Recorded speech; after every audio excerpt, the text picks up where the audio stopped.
আজকে আমি এটিএম আজহার সাহেবের এই রায় ঘোষণার পরে দল মত নেই, সারা দেশের মানুষ সব খুশি, আলহামদুলিল্লাহ।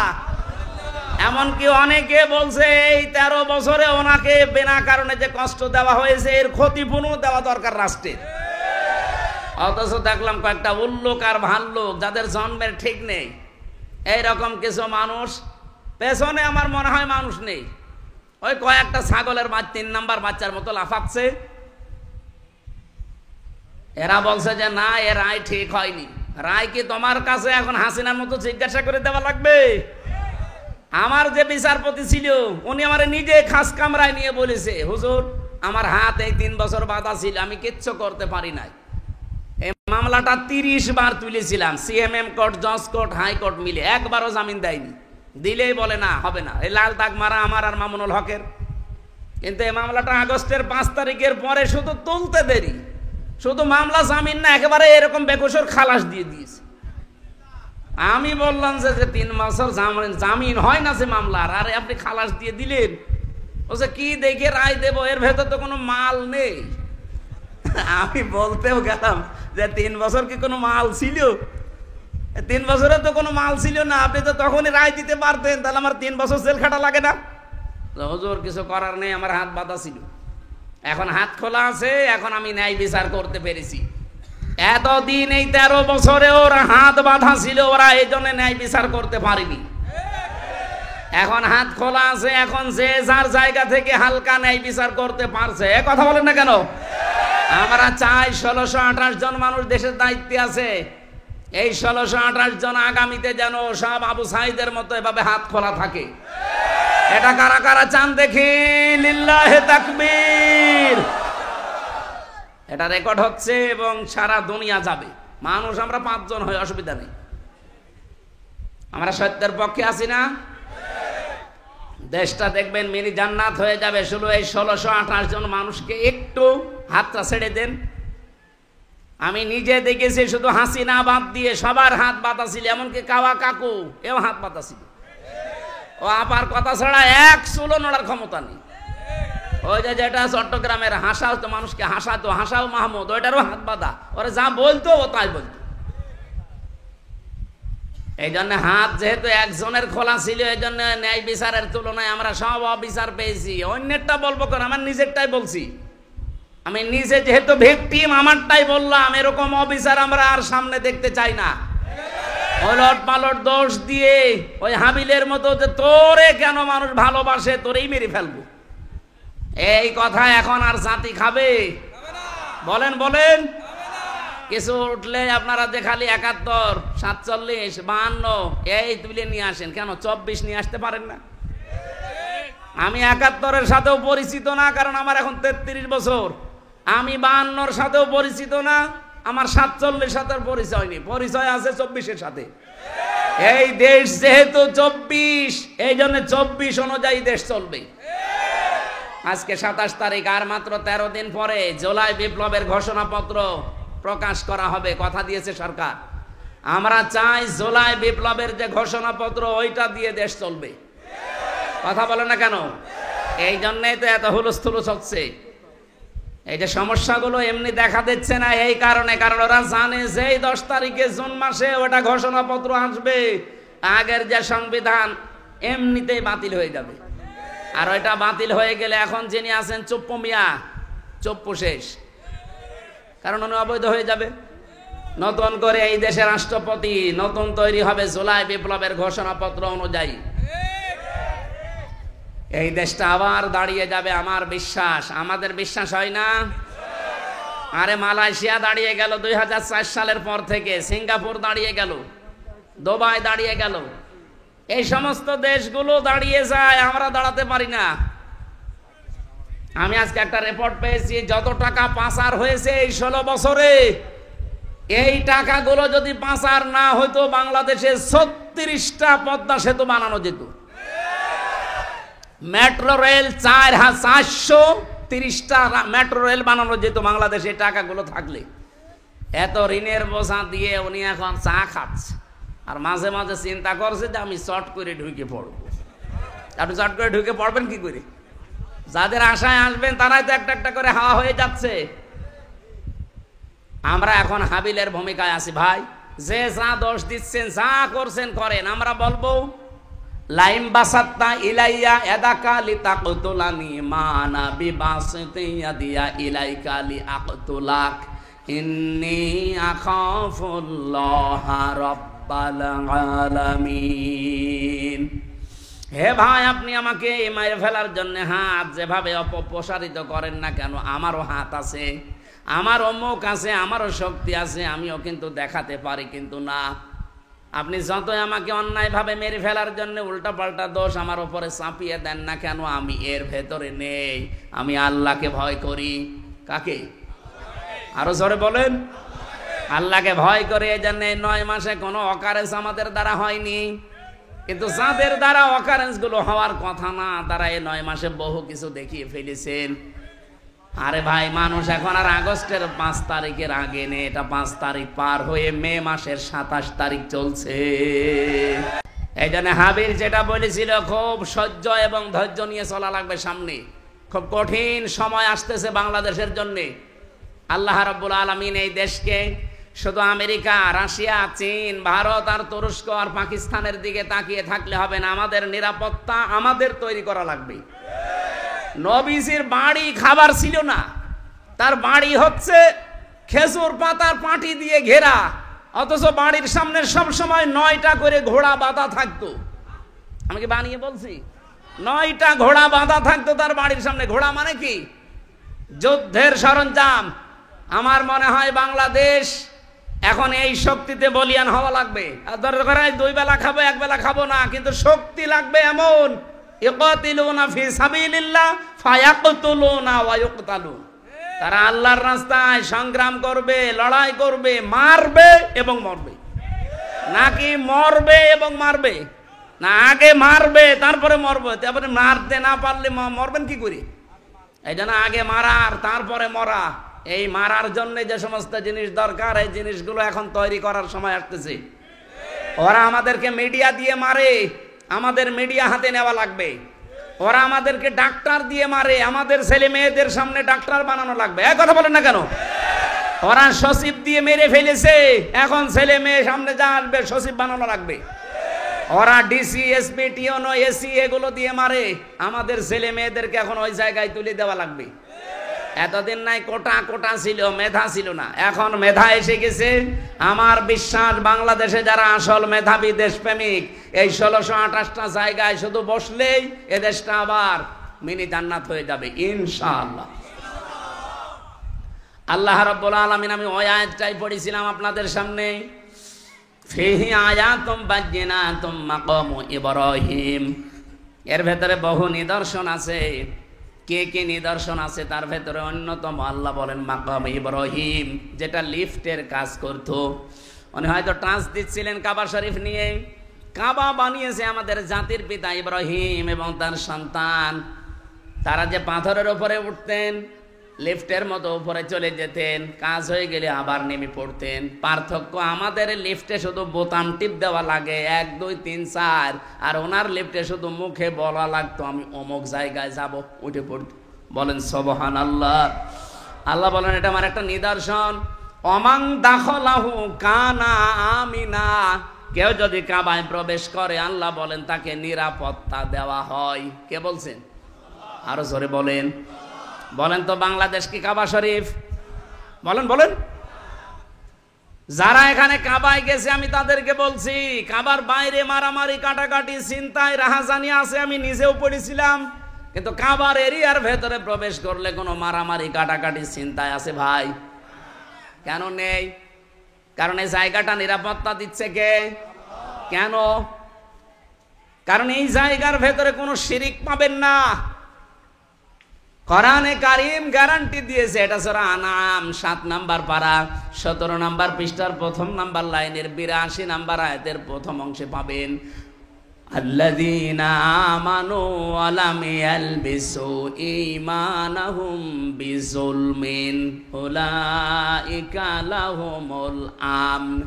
রব্বুল আলামিন বলেন যারা ঈমান আনে আর ঈমানের সাথে যারা জুলুম মিশ্রণ করে না, এখানে জুলুম মানে শিরিক। তাদের ইমানের সাথে যারা শিরিক আর জুলুম মিশ্রণ করে না, উলাইকা লাহুমুল আমন, আল্লাহ যেন এভাবে দেখাচ্ছে যে এরাই নিরাপত্তার হকদার।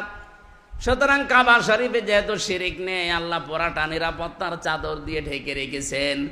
বাংলাদেশের 56,000 বর্গ মাইল আমরা যদি শিরিক মুক্ত করতে পারি, জুলুম মুক্ত করতে পারি, এই এরিয়াটা আমার আল্লাহ নিরাপত্তা দিয়ে ঢেকে রাখবেন। আমার কথা আসলে এইটাই, অমাং দাখালাহু কানা, বলেন বলেন, উলাইকা লাহুমুল আমন, এরাই নিরাপত্তার হকদার। সুতরাং আল্লাহর পক্ষ থেকে নিরাপত্তা যদি এই দেশ পেতে চায়, বদ্বীপ বলছিল না যে চারিদিকে সব ওরা, একদিকে সাগর, যাবেন কোথায়? নিরাপত্তা পাওয়া লাগবে কার কাছ থেকে?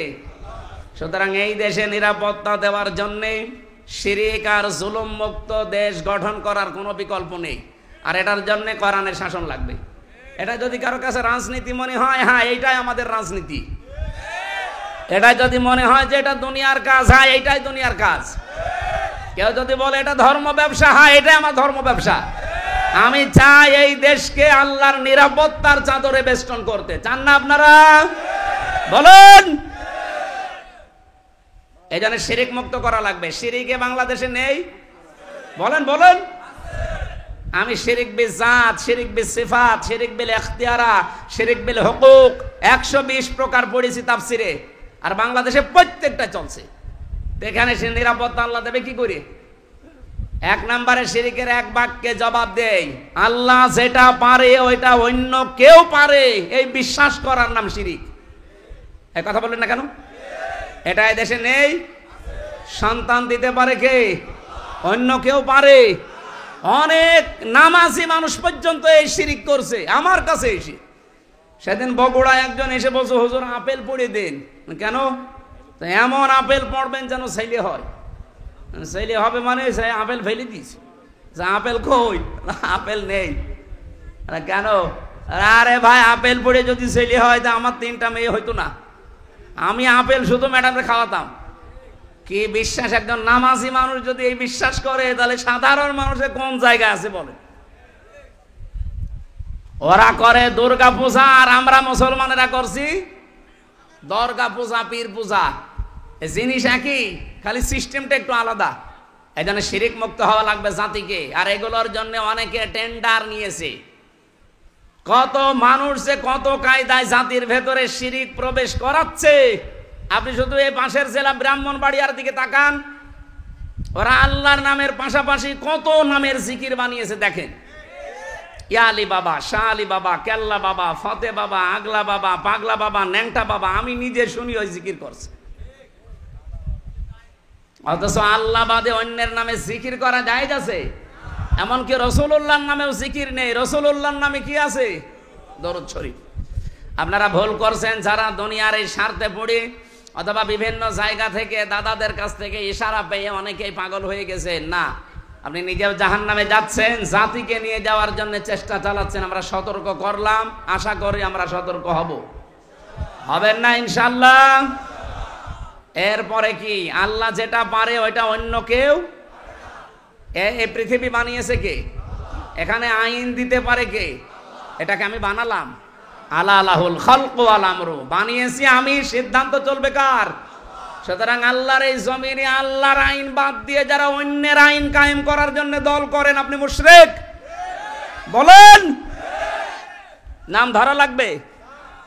এত বাংলা বলেও আপনি বোঝেন না। বলেন না, নাম ধরা লাগবে না। নাম ধরলে না, নাম না ধরলে তো আপনি বোঝেনও না। আল্লাহর আইন বাদ দিয়ে অন্যের আইন যারা এই জমিনে কায়েম করার জন্য চেষ্টা চালাচ্ছেন, আপনি শিরিক করছেন। আর শিরিক করলে আপনি মুশরিক। আর মুশরিকের জন্য জান্নাত হারাম, জাহান্নাম ওয়াজিব। নেন, এবার কোন জায়গায় যাবেন যান।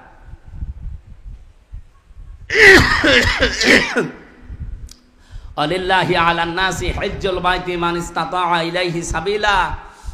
যাদের সামর্থ্য আছে তারা যেহেতু অলরেডি হজে যাচ্ছে, আমার শ্বশুরও কালকে যাবে। হাজার হাজার লক্ষ লক্ষ মানুষ তামাম দুনিয়া থেকে আসতেছে। কিছু শিক্ষা হজের ময়দান থেকে সারা পৃথিবীর মুসলমানেরা যেন এবার নিয়ে যায়।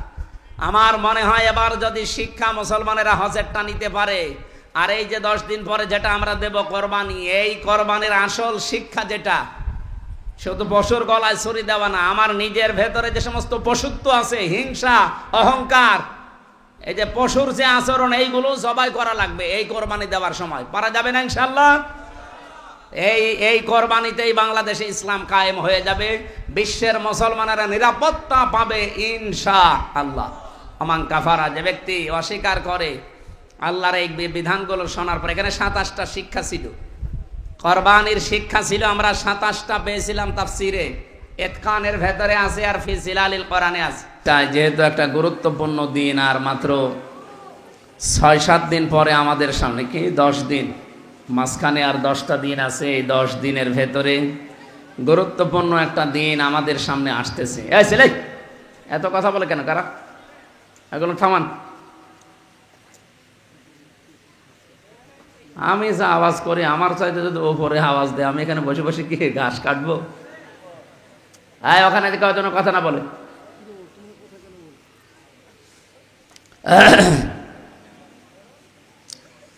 সম্মানিত উপস্থিতি, রমজানুল মোবারক, এই যে ঈদুল ফিতর আমরা যেটা বলি, এটা আরম্ভ হয়েছিল বিশ্বনবী মুহাম্মদ রাসূলুল্লাহ সাল্লাল্লাহু আলাইহি সাল্লাম মক্কা থেকে মদিনায় যাবার পর সাহাবা একরাম তাকে জিজ্ঞাসা করেছিলেন, হে রাসূল, আমাদের আনন্দের দিন নেই? এই যে খ্রিস্টানরা, ইহুদিরা এই সমস্ত দিবসগুলো পালন করে, আমাদের কি কিছু নেই? নবীজি 2টা দিবসের কথা আপনারা জানিয়েছিলেন, ঈদুল ফিতর আর ঈদুল আজহা। ঈদুল ফিতর হয়তো ওই দিন থেকে আমরা পেয়েছি, ঈদুল আজহা তো আর ওই দিন থেকে না। দুনিয়া যেদিন আল্লাহ বানিয়েছেন ওই দিন, এরপর থেকে যত নবী আর রাসূল দুনিয়ায় পাঠিয়েছেন, প্রত্যেকের ওপরে এই বিধানটা ছিল। এই যে ঈদুল আজহা যেটা আমরা পালন করছি, কোরবানির পশু জবাই করার মাধ্যমে, অন্যান্য নবীদের জামানায় কোরবানি এটা ছিল, কিন্তু পদ্ধতিটা আলাদা ছিল। আমাদের যেহেতু পশু জবাই করে খেলে ফেলার নিয়ম, অন্যান্য জামানায় যারা ছিল তাদের পশু জবাই করে এরকম ময়দানে রেখে আসা লাগতো।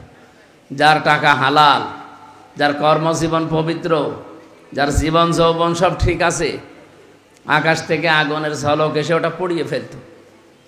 আমার মনে হয় এখন যদি এই শরীয়ত আমাদের উপরে থাকতো, আমরা যে কত আল্লাহর ওলি ধরা খেতাম। কারণ অনেকের আত্মীয় স্বজনও মনে হয় নষ্ট হয়ে যেত, পড়ে থাকতো, আকাশ থেকে আগুনের ঝলকও আসতো না, মানুষ বুঝতো যে উপরে ফিটফাট, এরকম কি ধরা পড়তো না মানুষ? বহু মানুষ আমরা ধরা পড়ে যেতাম। আল্লাহ এখান থেকে কিছু শিক্ষা আমাদেরকে দিতে চেয়েছেন, আমরা ওই দিকে কয়েকটা ইঙ্গিত দিয়ে আয়াতে যাব ইনশাল্লাহ। অল্প সময় কথা বলবো, যেহেতু গরম, আমি তো এত গরমে কথা বলা অভ্যস্ত না, জোর করে করে মাহফিলে এখন নিয়ে যাই। জেলে থাকার পরে 3 বছরে যে সমস্ত রোগগুলো শরীরে গেছে, তার ভেতর অন্যতম ডায়াবেটিস। এটার কারণে এখন শরীর আর স্বাভাবিক থাকে না, কিছুক্ষণ পরে যে ভেতরে ঘামতেছে। আমার মনে হয় অবস্থা ভালো না। এটা কার? এটা একটু এইদিকে ফিরিয়ে দেন, এটা বাড়ানোর কায়ের আছে। হ্যাঁ হ্যাঁ, থাকলে দেন, গা ঘেমে গেলে আবার গলা বসে যাবে।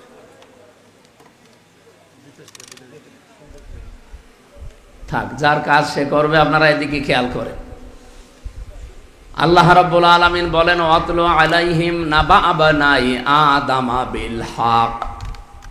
হে নবী, আপনি আপনার উম্মতদেরকে আদম নবীর 2 সন্তানের কাহিনী এটা যথাযথভাবে তেলাওয়াত করে শোনাবেন। এই সত্য কাহিনীটা বলেন তো, একেবারে পৃথিবীর প্রথম দিকের এই কাহিনীটা, আর আমরা এই যে কিয়ামতের আগে আছি, এতদিন পরে এই কাহিনী আমাদেরকে শোনাতে বললেন, অবশ্যই এর ভেতরে কোনো কারণ নেই। বলেন বলেন, কত সূক্ষ্মভাবে শব্দগুলো আল্লাহ বাছাই করলেন। প্রথমেই দিলেন ওয়াতলু, তেলাওয়াত করে শোনা। তেলাওয়াত আর এমনি পড়া এক জিনিস না। কেউ যদি কোনো কিছু তেলাওয়াত করতে চায়, কমপক্ষে 4টা বিষয় তাকে মানা লাগবে। আমরা এই যে কোরআন শরীফ পড়ি না কোরআন শরীফ তেলাওয়াত করি? বলেন বলেন। কোরআনে কারীম যদি কেউ তেলাওয়াত করে, 4টা বিষয় মাস্ট বি তাকে মানা লাগবে। 1 নম্বরে তাকে শুদ্ধ করে পড়া লাগবে। ওয়ারাতিলিল কোরআনা তারতিলা, কোরআন যেমনে সেমনে পড়লে হয় না, তার তিলের সাথে পড়া লাগে? এমনকি কোরআন শরীফ যদি কেউ তার তিল বাদ দিয়ে পড়ে, কোরআন নিচে তার উপরে লানত করে, বলেন নাউজুবিল্লাহ। তাহলে আজকে থেকে আমরা যারা এখানে এসেছি এবং এটা রেকর্ড হচ্ছে, যদি কোরআন কেউ তেলাওয়াত করে এবং এটা যদি হক আদায় করে তেলাওয়াত করতে চায়, আল্লাযীনা আতাইনাহুমুল কিতাবা ইয়াতলুনাহু হাক্কা তিলাওয়াতি, আমি যাদের কিতাব দিয়েছি তারা এর হক আদায় করে তেলাওয়াত করে। এই হক আদায় করে তেলাওয়াতের ব্যাখ্যায় আমরা 4টা বিষয় পেয়েছি তাফসিরে। 1 নম্বরে আপনাকে শুদ্ধ করে পড়তে হবে, যেটার দলিল বললাম সূরা মুজাম্মিলের আয়াত থেকে। 2 নম্বরে শুধু পড়লে হবে না, শুদ্ধ করে এটা আমাকে বুঝতে হবে। ওয়ালাকাদ ইয়াসসারনাল কুরআনা লিযিকরি ফাহাল মিন মুদ্দাকির, এই আয়াতটা আল্লাহ কোরআনে কারিমে 1 সূরায় 4 জায়গায় দিয়েছেন। 17 নম্বর আয়াত, 22 নম্বর আয়াত, 32 নম্বর আয়াত, 40 নম্বর আয়াত। এক আয়াত 4 বার দেওয়ার আগে 4 জন বড় বড় নবীর কাহিনী আল্লাহ আমাদেরকে আগে শুনিয়েছে। আপনি সূরা কলমের এই পুরাটা তাফসীর পড়ে দেখবেন, গুরুত্বপূর্ণ 4 জন নবীর ধ্বংসের কাহিনী আল্লাহ আগে বর্ণনা করেছেন। এরপরে বলেন ওয়ালাকাদ ইয়াসসারনাল কুরআনা লিযিকরি ফাহাল মিন মুদ্দাকির, অবশ্যই কোরআনে কারিমকে আমি সহজ করে দিয়েছি উপদেশ নেওয়ার জন্য। এরপরও কি কেউ উপদেশ নিতে এখান থেকে রাজি না? তার মানে আপনাকে কোরআন শরীফ শুধু পড়ার জন্য আল্লাহ দেয়নি, শুদ্ধ পড়ার পরে এটা আপনাকে বুঝতে হবে। এর ভেতরে যত ঘটনা প্রবাহ আছে, তথ্য অপাত্য আছে, এগুলো নিজের জীবনে এরকম সময় যদি আসে ওভারকাম করার জন্য নবীজির যে নির্দেশ ছিল এই আয়াতের, ওই আয়াতগুলো আপনাকে জীবনে মানা লাগবে। 3 নম্বরে, শুধু নিজে পড়লে হবে না, শুধু বুঝলেই হচ্ছে না, যতটুকু মানুষ বুঝবে অতটুকু যেন নিজের জীবনে বাস্তবায়ন করে, কায়েম করে। আমি একটা হাদিস পড়েছিলাম, হযরতে ওমর রাদিয়াল্লাহু তাআলা আনহু, তিনি সূরা নাস আর ফালাক এই 2টা তার জীবনে মিলাতে 11 বছর সময় লেগেছিল। উনি বাড়িতে সুবহানাল্লাহ বলবেন, টের পাচ্ছেন কি বললাম? এই 2টা সূরা পড়তে 11টা আয়াত কয় মিনিট লাগতে পারে আমাদের? খুব বেশি হলেও 1.5-2 মিনিট লাগবে। উনি মনে হয় আমাদের মতো এত জোরে পড়তে পারতেন না, নাকি? ওনার ভাষা আরবি, তো ওনার এত বছর লেগেছে কেন? কারণ নিজে আয়াত পড়তেন, আয়াত পড়ার পরে দেখতেন এটা আমার প্র্যাকটিক্যাল লাইফে আছে কিনা। যখন দেখতেন হ্যাঁ আমি পড়া শব্দগুলো আমার জীবনে মিলাতে পেরেছি, পরের আয়াতে যেতেন। আমরাও তো এভাবেই পড়ি নাকি? আমরা শুধু খতমের ধান্দায় আছি। অনেকেই প্রতি মাসে মাসে 4-5টা করে খতম। আমি জেলখানায় থাকতে খালি এই অভ্যাস তো ছিল, কারণ আমাদের তো অন্য কিছু দিত না। কোরআন শরীফ একটা ছিল, আর বাকি কোনো বই চাইলে 3 বছরের ভেতরে বই, এই যে এটিএম আসরের ইসলাম কালকে মুক্তি পাবে, আল্লাহর এই বান্দার কাছে প্রায় 300-র উপরে বই আছে। এতদিন যারা ইসলামী আন্দোলনের ছেলে ছিল তারা বের হওয়ার সাথে সাথে ওনার কাছে বই রেখে আসতো। মাওলানা মতিয়ার রহমান নিজামী রহমতুল্লাহ আলাই, শহীদ আব্দুল কাদের মোল্লা রহমতুল্লাহ আলাই, এরপরে যতগুলো মানুষ বিদায় নিল এই মানুষগুলো তো বের হয়ে গেছে, আর কিতাবগুলো ওনাকে আসার সময় দিয়ে এসেছিল। ওনার ঘরে আমি ঈদের দিন যেয়ে দেখি 300-র উপরে কিতাব একেবারে সাজানো, অথচ অন্য কারো ঘরে এত বই আমি পাইনি। কারারক্ষীরা যদি বলতাম যে সারাদিন তালা লাগিয়ে রাখেন 24 ঘন্টা, একটা বই এনে দেন পড়ি, বই এনে দেয় বঙ্গবন্ধুর আত্মজীবনী। ও পড়ে কোনো লাভ আছে? ক্ষতি ছাড়া। কি বুঝবো ওর ভেতর থেকে, আর কি জ্ঞান অর্জন করবো বলে? কারারক্ষী বললো পড়তো সব আল্লাহর ওলি, ওইরকম ওই দেবদুলাল, সুব্রত বালা, আশিক কুমার। আজকে একটা রিপোর্ট পড়ার পরে আমি আশ্চর্য হয়ে গেছি। বাংলাদেশে সচিবালয়ে এই যে রিপোর্ট আছে এর ভেতরে একেবারে টপ টু বটন সবগুলো ওরা যে বলেছে আমরা সংখ্যালঘু। কে বলেছে আমরা সংখ্যালঘু? সংখ্যালঘু তো আমরা। 92% মুসলমানের দেশে এতগুলো সচিব, একটা মুসলমান পাওয়া যাচ্ছে না, সবগুলো আল্লাহর ওই বান্দারা। আজকে 379 জন তালিকাভুক্ত হয়েছে ভারতে, তাদেরকে বাংলাদেশি ট্যাগ লাগিয়ে অলরেডি এদেশে ঢুকিয়ে দেওয়ার চিন্তা ভাবনা করছে ওই দেশের যারা দায়িত্বে আছে তারা। আপনারা যারা নিজের দেশের সম্পদগুলো পাচার করে পাহাড় তৈরি করেছেন, বিবেকের উপরে আমার মনে হয় এতদিন কুকুরে প্রসাব করে দিয়েছিল। তাছাড়া এই কাজ করা, এই দেশে জন্ম নিয়ে কোনো মানুষের দ্বারা আমার যতটুকু বাস্তবতা আমি পাই না।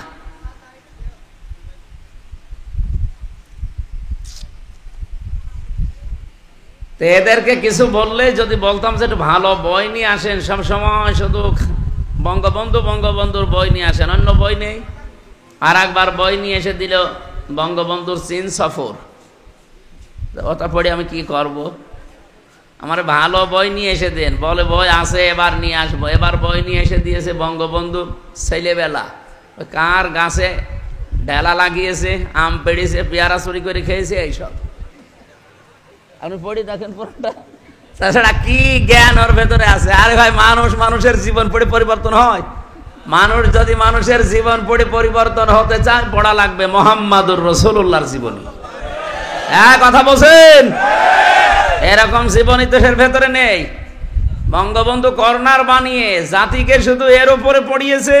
6 মাসে যদি আপনি পড়ে পরীক্ষা দিতে পারেন, আপনাকে পুরস্কার দেয়।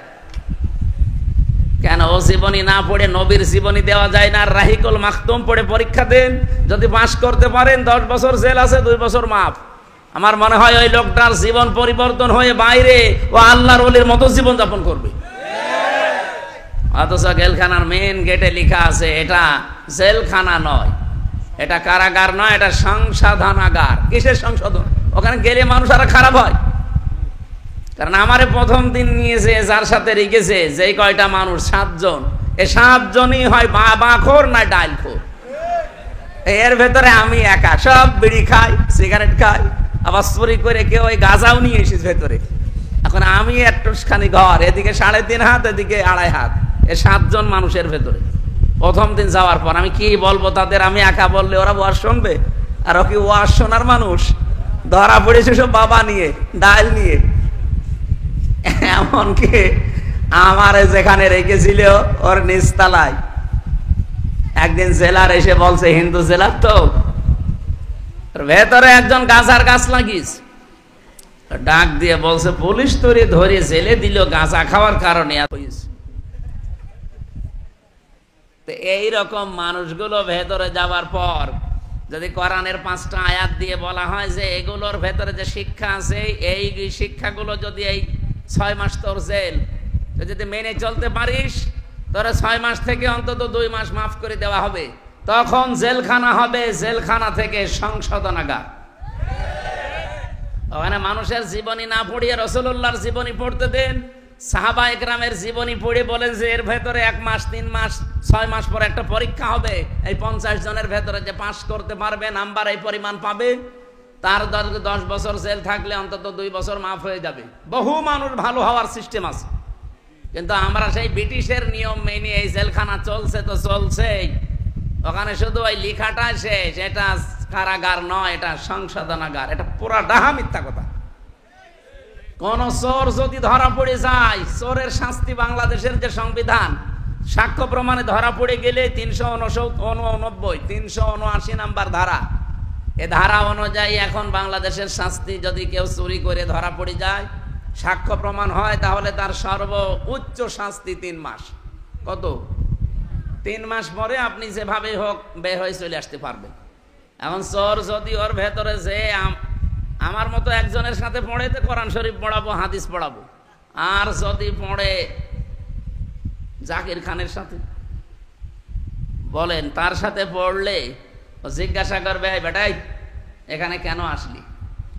অথবা সুইডেন আসলাম ভাইয়ের সাথে যদি পড়ে, ওই মকিম গাছি এখনো আছে, আজ 46 বছর জেল খাটতেছে, ওরা 160 বছর জেল।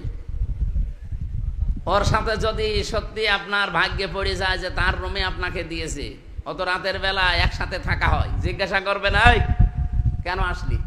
আপনি যদি বলেন যে আমি মুরগি চুরি করতে গিয়ে ধরা পড়ে গেছি, আপনার 2 থাপ্পড় দেবে।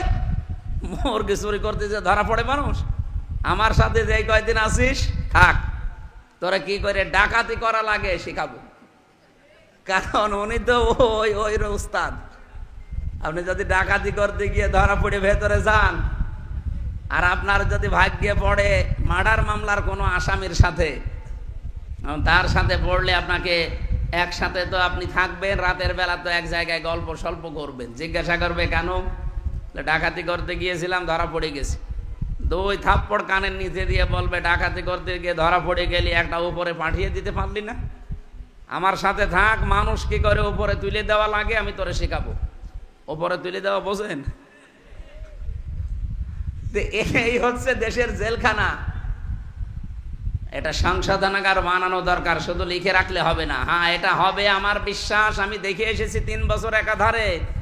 আমি যতটুকু বাস্তবতা বুঝি, সামনে যদি দেশে ইসলাম আসে, জেলখানা তো দেশে থাকবে না। জেলখানা থাকবে কেন?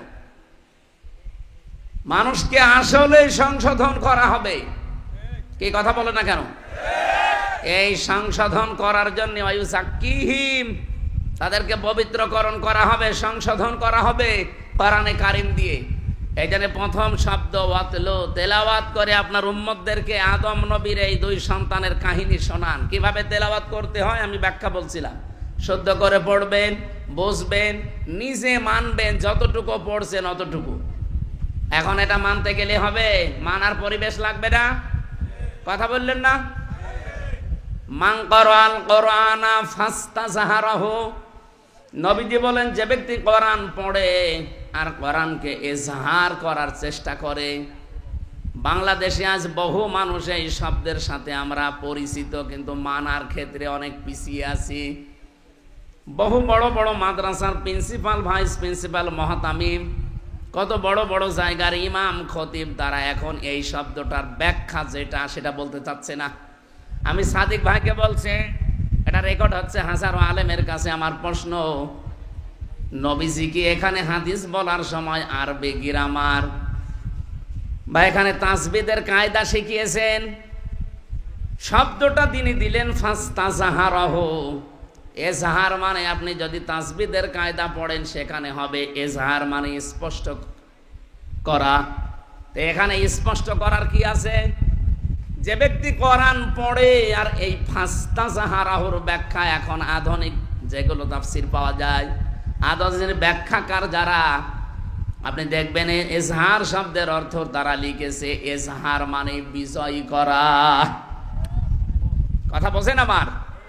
যে ব্যক্তি কোরআন পড়ে আর কোরআনকে বিজয় করার জন্য চেষ্টা করে।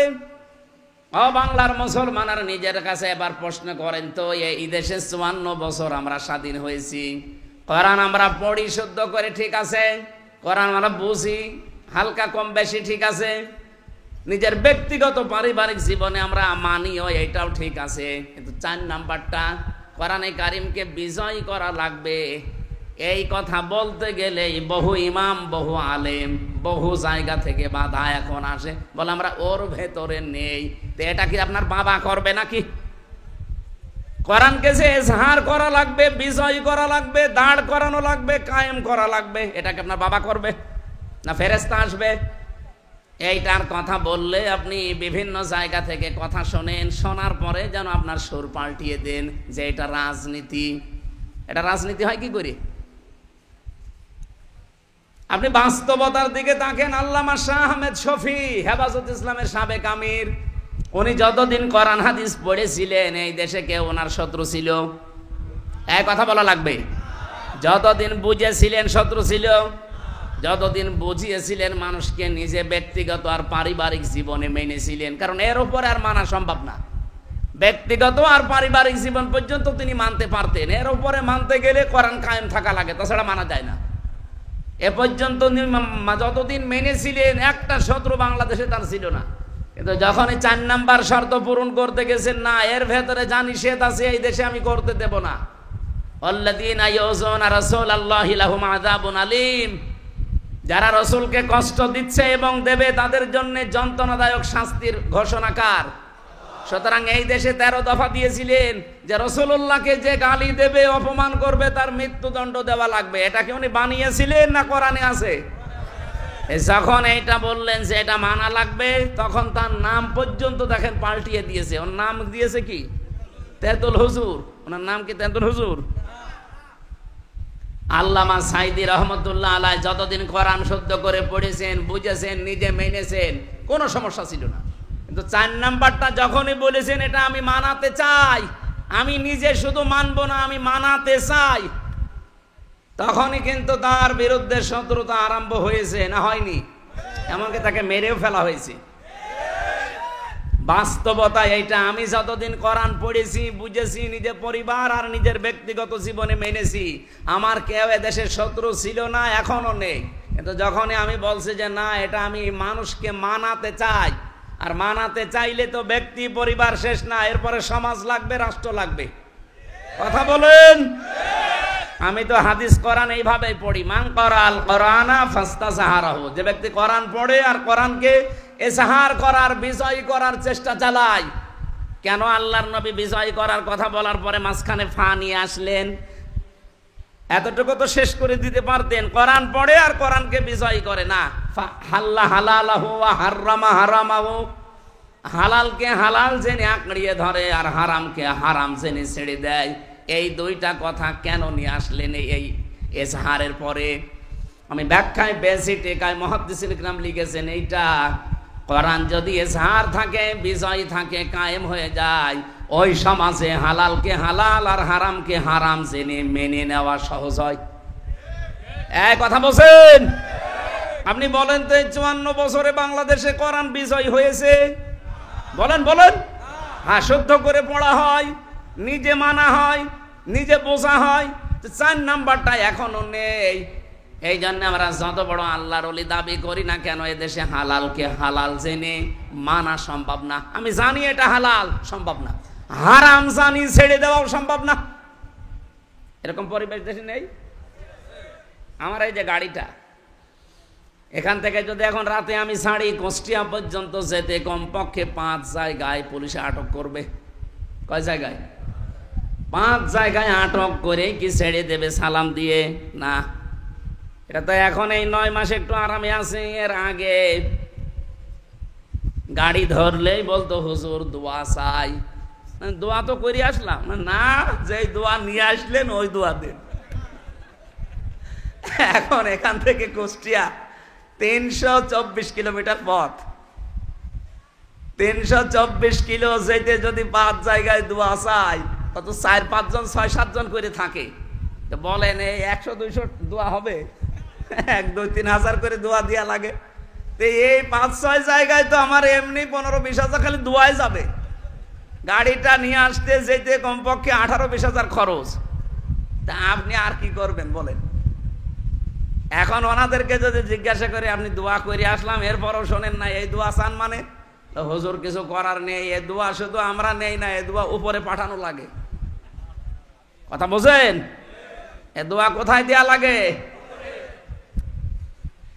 এই প্রতিদিন যদি রাতের বেলা এভাবে আমাদের 50,000 উপায় হয়, আমরা এই 5 জন মিলে হয়তো 20-30 হাজার নেব, আর 20 হাজার যাবে আল্লাহর ওলিদের কাছে উপরে। এখন বলেন, ওরা যদি ইচ্ছা করে তাও কি এই হারাম থেকে বেঁচে থাকা ওদের দ্বারা সম্ভব? যে মাসে আপনি কামাই ওইভাবে করে দিতে পারবেন না, তখন আপনাকে আর এই কুমিল্লায় রাখবে না, এখান থেকে পাঠিয়ে দেবে ও সেই বান্দরবন।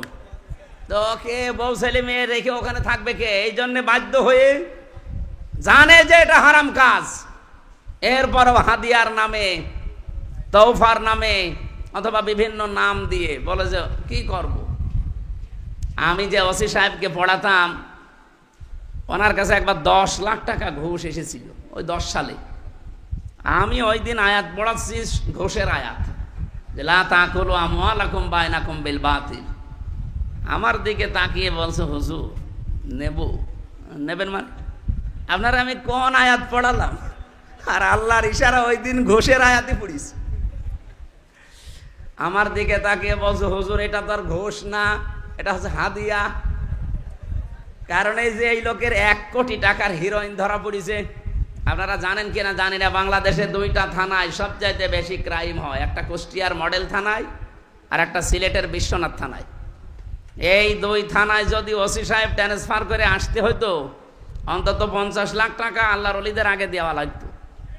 তো ও যদি কিয়ামত পর্যন্ত চাকরি করে, ওই টাকার বেতন তো ও তুলতে পারবে না। এই জন্যই বাধ্য হয়ে বিভিন্ন হাদিয়া তোফা তাদের নেওয়া লাগে। আমারে বলছে হুজুর আমি কি করব, আমি কি করবেন মানে আপনার সরকার হাদিয়া দেয় না, আপনার তো নির্ধারিত বেতন আছে। অথচ পরবর্তীতে আমাকে একা একা ডেকে বলছে, ওই সময় দেখলাম নিল না, গরম দিয়ে তাড়িয়ে দিলে। এই বেটা আমি কোরআন শরীফ পড়ি আর তুমি আমারে ঘুষ দাও, ওই সময় তাড়িয়ে দিল। পরবর্তীতে নিয়েছে কিনা আমি জানি না। তা আমার একদিন ঘরে একা একা ডেকে বলছে, হুজুর আসলে আয়াত তো পড়াচ্ছেন আমারে ঠিক আছে, কিন্তু বাস্তবতায় আমি মানবো কি করে, আমার বেতন 42,000 টাকা ওই সময় মনে হয়েছিল। আমার স্কেল এখন আমার বেতন সব মিলে আমি 42,000 টাকা পাই। অথচ আমার ছেলে মেয়ে দুইটা ঢাকা বিশ্ববিদ্যালয়ে, আর আমার বউ থাকে ঢাকাতে, সব মিলে তাদের পেছনে আমার 50,000 টাকা খরচ, বাসা ভাড়া আর খাওয়া দাওয়া দিয়ে। বেতন কত? এক এক মাসে খরচ কত? ওই 8,000 টাকা তো ফেরেশতারা দিয়ে যায়। কোরআন যদি এজাহার থাকতো এই দেশে, কোরআন যদি বিজয় থাকতো, এই ওসি সাহেব হালালকে হালাল জেনে মেনে নিতে পারতো, হারামকে হারাম জেনে ছেড়ে দিতে পারতো, সেই ব্যবস্থা করতো রাষ্ট্র। কথা বলছেন? নবীজি এই জন্য কোরআন পড়বে যারা, তারা যেন কোরআনকে বিজয় করার চেষ্টা করে। আর বিজয় করতে হলে যে সমস্ত কাজে আঞ্জাম দেওয়া লাগে, এই কাজের কথা যখন বলি তখন এই চাঁপাই নবাবগঞ্জের দুইজন স্বামী স্ত্রী মুহাদ্দিস, মুফাসসির, মুফতি, এই দুইজন ফতোয়াবাজি করে। এটা রাজনীতি, এটা দুনিয়ার কাজ। আমার নামের আগে মুফতি লিখা আছে, আমি সরকারি সার্টিফিকেট প্রাপ্ত মুফতি। সে যাই হোক, সরকার তো সার্টিফিকেট দিয়েছে, তো ফতোয়া তো আমি দেব। ওদের পেটে বোম মারলে ফতোয়া শব্দটা আরবিতে লিখতে পারবে? এরা যদি ফতোয়া দেয় তা আমি কি ঘোড়ার ঘাস কাটবো? বাংলাদেশের মানুষ যেহেতু শব্দ প্রথম ছিল, অতল তেলাওয়াত করতে হলে আপনাকে হক আদায় করে 4টা বিষয় মানতেই হবে। যারা মেনে নিয়েছে তাদের জীবন সফল, আর যারা এখনো বিভিন্ন গড়িমসি করে পেছনের টানে মানতে পারেন না, আপনার খবর আছে। আমি কথা বোঝাতে পেরেছি আশা করছি। আল্লাহ বলেন, উলাইকা ইউমিনুনা বি, এরাই আমার কোরআনে বিশ্বাসী, যারা 4টা হক আদায় করে, কোরআন পড়ে, তেলাওয়াত করে। পড়া কোরআন শরীফের ভেতরে আমি পড়তে গিয়ে 3টা শব্দ পেয়েছি কোরআন পড়ার ব্যাপারে, কারাআ, রাতালা আর তালাওয়া। আপনি অভিধান নিয়ে আসেন, এই 3টা শব্দের ব্যাখ্যায় পাবেন এই 4টা শর্ত। 4টা বিষয় দিয়ে আল্লাহ নবীকে জানাচ্ছেন, আপনি তেলাওয়াত করে এইভাবে এই কাহিনীটা শোনাবেন, কারণ এই কাহিনীর ভেতর আপনার উম্মতের জন্য একটা বিশাল শিক্ষা আছে। ইয ক্বাররাবা কুরবানান ফাতুকবিলা মিন আহাদিহিমা ওয়া লাম ইউতাকাব্বাল মিনাল আখার। রব্বুল আলামিন বলেন, যখন তারা একজন কোরবানি দিয়েছে, আকাশ থেকে আগুনের ঝলক এসে ওটা কবুল হয়েছে, অপরেরটা হয়নি। যারটা হয়নি, এই কাবিল নামে এই ছেলেটা নিজেকে তো একটু সংশোধন করবে যে কেন হলো না, কেন আমারটা হচ্ছে না, আমি একটু দেখি। আমারই তো নিজের ছোট ভাই, আমার বয়সে ছোট, শক্তিতেও আমার চাইতে কম, দুনিয়ায় আমার পরে এসেছে, সব দিক থেকে আমার নিচে, অথচ তারটা কবুল হয়ে গেল আল্লাহর দরবারে, আর আমারটা কেন হয় না, পড়ে আছে। অন্তত এগুলো একটু আবিষ্কার করে দেখি না। সে কি বলেছিল? ক্বালা লা আকতুলান্নাকা, হে হাবিল, তোরটা কেন কবুল হয়েছে, আমি তোরেই বাঁচতে দেব না। লা আকতুলান্নাকা, লামে তাকিদ নুনে সাকিলা, ও গ্যারান্টি দিয়ে বলছে তোরে আমি আজকেই মেরে ফেলবো। আমার মনে হচ্ছে বাংলাদেশে এখন অনেক কাবিল ফিরে এসেছে। আপনি একটু চিন্তা করতে পারেন না যে আমার চাইতে বয়সে ছোট, শক্তিতে ছোট, সব দিক থেকে ছোট, তারা জনপ্রিয় হয়ে যাচ্ছে আজ মানুষের কাছে। তাদের আচার ব্যবহার, তাদের চরিত্র, তাদের অ্যাক্টিভিটিস, কাজকর্ম, তারা যা যা করে মানুষ আজ তাদেরকে অ্যাকসেপ্ট করে, গ্রহণ করে নেয়, তাদেরকে ভালোবাসে। আর আমি এত পুরাতন মানুষ, আমাদেরকে দেখলেই মানুষ খালি সাদাবাজ বলে। আমি একটু পাল্টাই, একটু ভালো হয় না, তোরেই মেরে ফেলবো। কেন? তোরে মানুষ ভালোবাসে। বলেন তো বাংলাদেশে এখন এরকম কাবিল নেই? আপনি কি আন্দাজে বলেন নাকি ঠিক আছে? এর পক্ষে একটা হাদিস পড়ছিলাম, নাকি বলবো না? বলবো। মুসলিম শরীফের হাদিস, আন আবি যাররিন রাদিয়াল্লাহু তাআলা আনহু قال قال النبي صلى الله عليه وسلم من ادعى ما ليس له فليس منا ওয়ালিয়াতাবাওয়া মাকআদাহু মিনান নার। মুসলিম শরীফের হাদিস। নবীজি বলেন, যে জিনিস তোমার না ওইটা যদি নিজের দায়িত্বে তুমি নিয়ে নাও, যতদিন ওইটা তোমার নিজের আয়ত্তে থাকবে ততদিন তুমি আমি নবীর উম্মত আর নেই। বলেন তো, আগস্টের 5 তারিখের পর থেকে বাংলাদেশে বহু মানুষ এমন অন্যের জিনিস নিজের দখলে নিয়ে বাবা শাহজালাল সব হালাল। আরে ভাই, কুমিল্লায় নাই নেই, অন্য জেলায় তো আছে।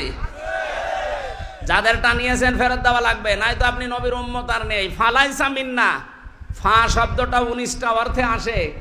উপরে বর্ণিত যেটা বললেন মানে দামা লাইসা লাহু, ওটা যদি আপনার ভেতরে থাকে ফালাইসা মিন্না, আপনি নবীর উম্মত আর নেই।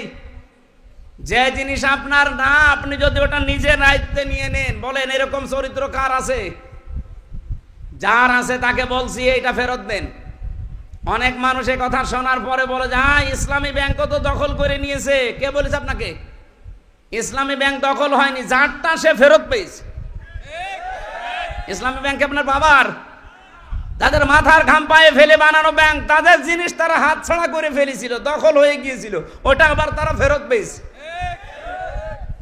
আপনি উল্টা পাল্টা ফতোয়া দেন যে না, ওইটাও হাইজাক হয়ে গেছে, চিন্তায় হয়ে গেছে। চিন্তায় হলো কি করে? আমার জিনিস আমি ফেরত পেলাম, চিন্তায় হয়ে কি করি? আপনি কি রাগ করলেন? আর 2 নাম্বারটা একটু কঠিন বেশি, এটা আমার বলার দরকার নেই। ওয়ালিয়াতাবাওয়া মাকআদাহু মিনান নার, অন্যের জিনিস যারা নিজের দখলে রাখে ও যেন জাহান্নামে নিজের স্থান তৈরি করে নেয়। আমি হাদিস পড়ার পরে বাংলাদেশে বহু মানুষকে হাদিসের সাথে এখন মনে হচ্ছে মিলে যাচ্ছে। খাপের খাপ মমতাজের বাপ। যদি এরকম কেউ থেকে থাকেন, আপনি কিসের নবীর উম্মত? আপনার জন্য আমি না সাদিক ভাই না কাবার ইমামকে নিয়ে এসে যদি বলেন বিসমিল্লাহি ওয়া আলা মিল্লাতি রাসূলিল্লাহ, ডাহা মিথ্যা কথা হবে। কারণ আপনি আল্লাহর নামেও নেই, রসুলের দলেও নেই। আমি মিথ্যা কথা বলে আপনাকে কবরে রাখলে হবে? বলেন বলেন। আশা করছে আপনি হাদিসটা মেনে চলবেন। কারা চলবেন হাত তোলেন তো। এই হাত তোলার দরকার নেই, আমি জানি এত মানুষ এরকম 2 নাম্বার লোকের জিনিস দখল করে রেখেছেন। কাবিল যদি ওই সময় বলতো ঠিক আছে, তোরটা কবুল হয়েছে, আমারটা হয়নি, কেন হয়নি আমি আবিষ্কার করব, আমিও তোর মতো হব, আমিও তোর মতো মানুষের পাশে দাঁড়াবো, আমিও তোর মতো চরিত্র বানাবো, কোনো মানুষের সাথে খারাপ ব্যবহার আমিও করব না, আমার দ্বারা কেউ যেন কষ্ট না পায়।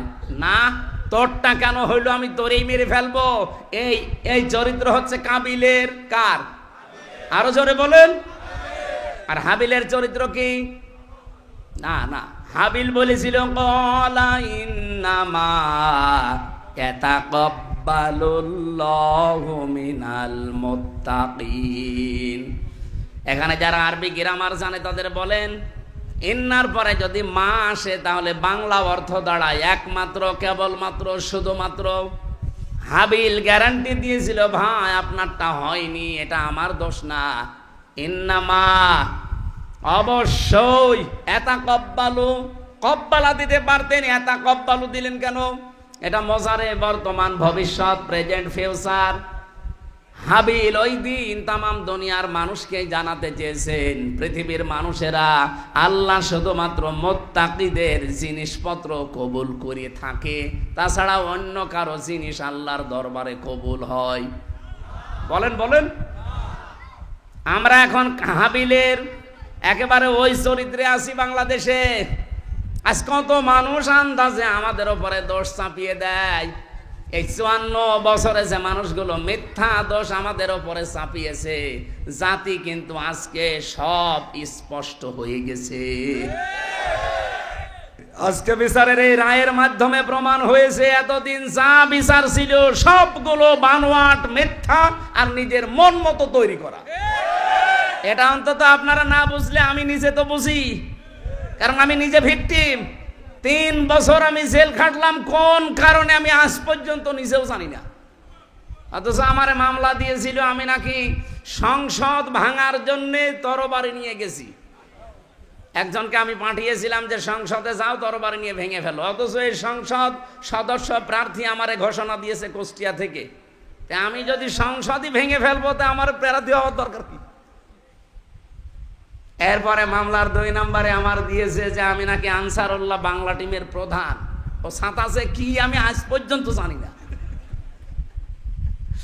ভেতরে যাওয়ার পরে একজনকে পেয়েছিলাম, ওনার নাম হচ্ছে আব্দুল মতিন, আর 17 বছর জেলে আছে।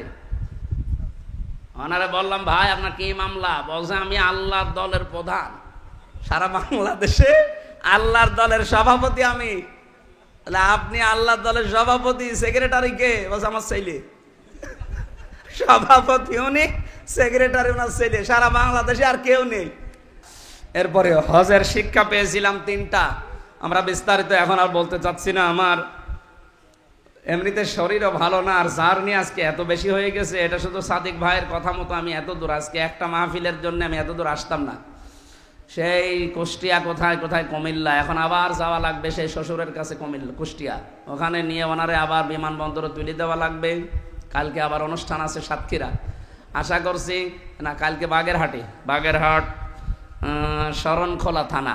অনেক জার্নি তো, 1 আর 2 নাম্বার শরীরের অবস্থা এখনও স্বাভাবিক যেহেতু হয়নি, আমি আর টানতে চাচ্ছি না, শেষ করে দিলাম।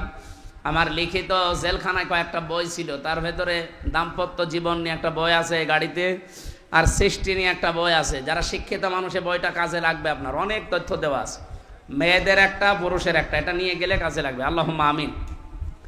লা ইলাহা ইল্লা আনতা সুবহানাকা ইন্নী কুনতু মিনাজ জালিমিন।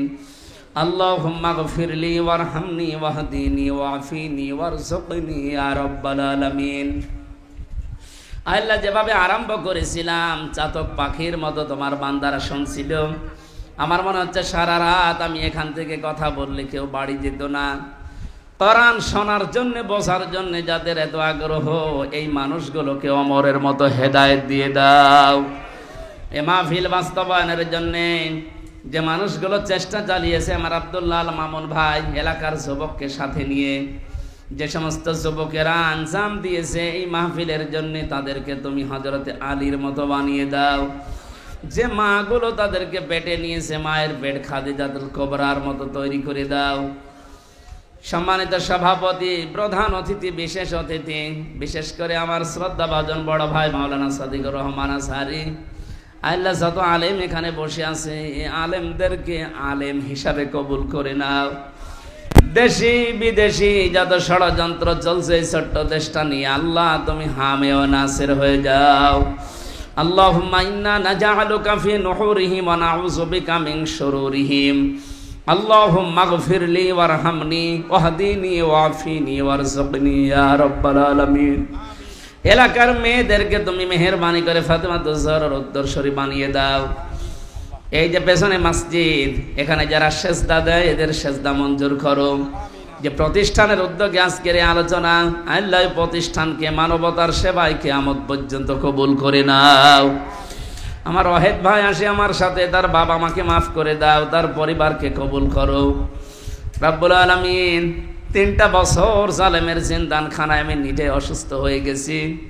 তোমার কাছে মুসাফির অবস্থায় দোয়া করছি, আমার শরীরটা তুমি আগের মতো আবার বানিয়ে দাও। এই দেশটাকে তুমি আগামীতে কোরআনের হাতে একবার তুলে দাও। মানুষ এই 54 বছরের জন্য আফসোস করবে যে আরো আগে কেন কোরআনের শাসন পেলাম না। লা হাওলা ওয়ালা কুওয়াতা ইল্লা বিল্লাহিল আলিয়্যিল আযীম। কখন কার কাছে আজরাইল এসে যায় জানি না। আল্লাহ যখনই আসবে শেষ কথা যেন বলতে পারি, লা ইলাহা ইল্লাল্লাহু বিজিরিয়ান ওয়ান নাজমু ওয়াশ-শাজারু ইয়াসজুদান। ফাউযু বিল্লাহি মিনাশ শাইতানির রাজীম। বিসমিল্লাহির রহমানির রহিম।